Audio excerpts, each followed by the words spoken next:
পূর্ব ঘোষণা ছাড়াই ১৩ বছর পর মুসলিম অধ্যুষিত চেচনিয়ায় পা রাখেন রাশিয়ার প্রেসিডেন্ট ভ্লাদিমির পুতিন। ইউক্রেনের বিরুদ্ধে যুদ্ধে চেচনিয়ার সেনাবাহিনী ও স্বেচ্ছাসেবকদের প্রস্তুতি দেখতেই পুতিনের এ ঝটিকা সফর।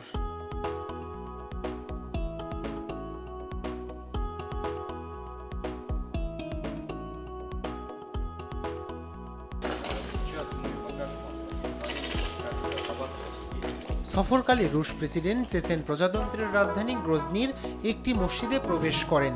এরপর মসজিদের চারদিক পরিদর্শন করেন পুতিন। পরবর্তীতে পবিত্র কোরআনের একটি কপিতে চুম্বন করেন তিনি। কোরআনের এই কপিটি ছিল স্বর্ণখচিত। এ সময় সঙ্গে ছিলেন চেচেন নেতা রমজান কাদিরভ। এরপর রমজান কাদির এবং সালাম মেজিয়েভ কোরআনকে জড়িয়ে ধরে ছবি তোলেন।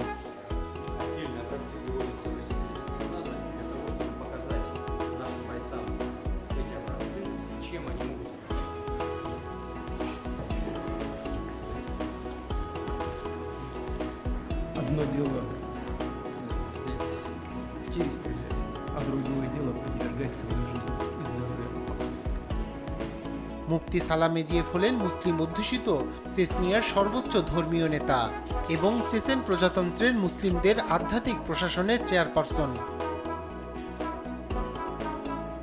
এছাড়া রাশিয়ান স্পেশাল ফোর্সেস ইউনিভার্সিটি প্রাঙ্গণে সেনাদের সঙ্গে কথা বলেছেন পুতিন।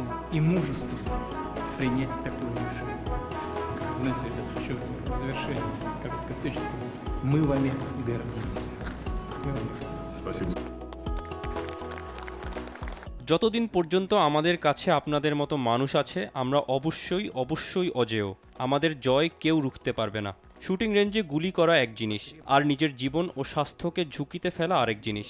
কিন্তু আপনি নিশ্চয়ই পিতৃভূমিকে রক্ষা করতে চান এবং আপনার ভেতর এ ধরনের সিদ্ধান্ত নেওয়ার সাহস আছে। এর আগেও কোরআনের প্রতি পুতিনের ভালোবাসা দেখেছিল বিশ্ব। সুইডেনে কোরআন পোড়ানোর অনুমতি দেওয়ার পর গেল বছরের জুন মাসে রাশিয়ার একটি মসজিদের সামনে পবিত্র কোরআন বুকে নিয়ে পুতিন বলেন, এর অবমাননা অপরাধ।